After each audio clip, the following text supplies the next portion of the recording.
Les Piliers pour avancer, c'est une asso humanitaire d'HEC qui a été créée il y a 3 ans.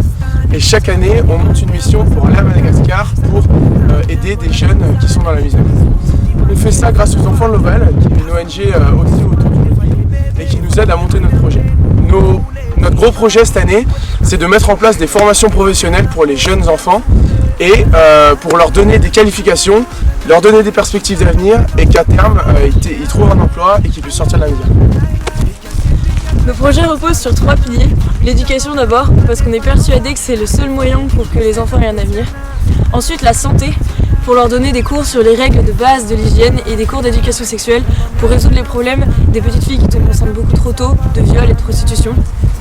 Et enfin, le rugby, pour donner aux enfants, leur transmettre les valeurs qui nous sont chères, comme la solidarité, le respect et l'engagement.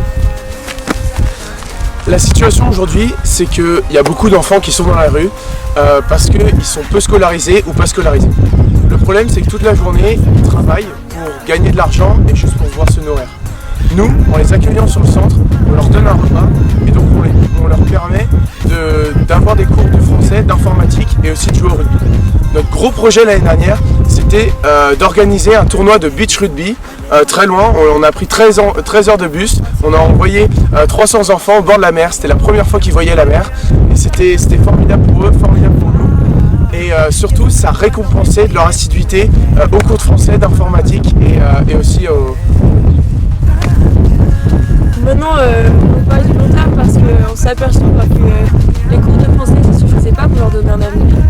Donc, ce qu'on veut mettre en place, c'est des formations professionnelles. Par exemple, une formation d'apiculture. On connaît déjà les formateurs, on les a déjà mis en place pour les adultes. Maintenant, on voudrait les élargir aux enfants. On a les ruches également sur le centre. Pour les formations d'agriculteurs, il y a déjà un agriculteur qui s'occupe d'un potager et d'un potager qui va être mis en place dans le centre et on a le terrain.